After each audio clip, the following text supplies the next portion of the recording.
The next question I often get is, how much sourdough starter should I use to make my bread? And the answer is, well, it's not the same amount as what you would use for your yeast.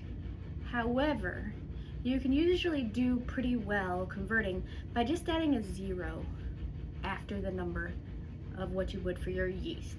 For example, my Italian bread base recipe uses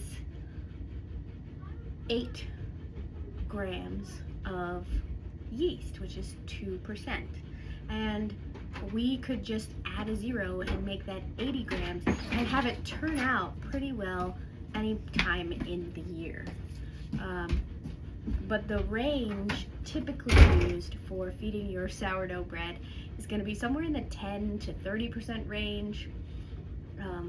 The next question people say is, well, how do you know which one? Well, if it's a really cold day, like my kitchen was super cold a few weeks ago, I'm going to want to use the most amount. So the 30% of my flour would be with sourdough starter.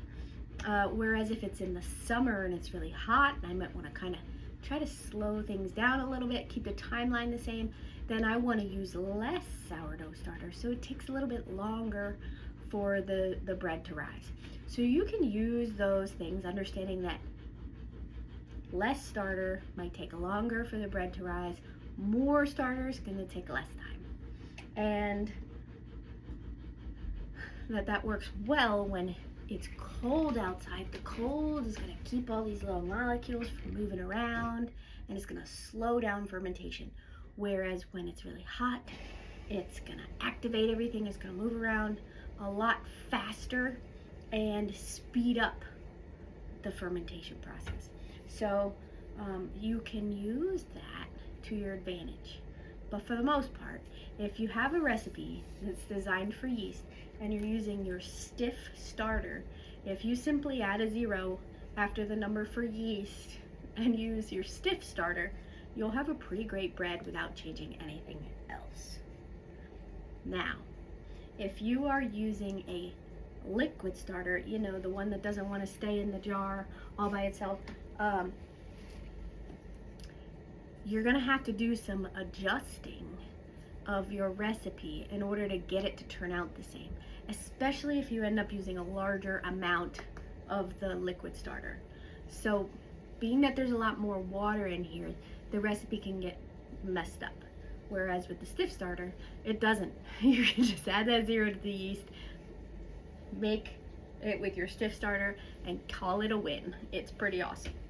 With this, whatever amount of starter you're going to use, let's say the 80 grams, half of that, 40 grams, is made up of flour, and the other half, 40 grams, is made up of water. So we need to decrease our water in our recipe, or milk, or whatever the liquid is, and we need to decrease the flour amount in our recipe so that the hydration can stay the same and the recipe will turn out just as good as the yeast version does. All right, so in short, 10 to 30%, or add a 0 to the amount from your yeast recipe. If you're using liquid, you gotta adjust. If you're using stiff starter, you don't, and that's why I like to use the stiff starter. That's all for this topic. As with anything, it's always better when you just mill it.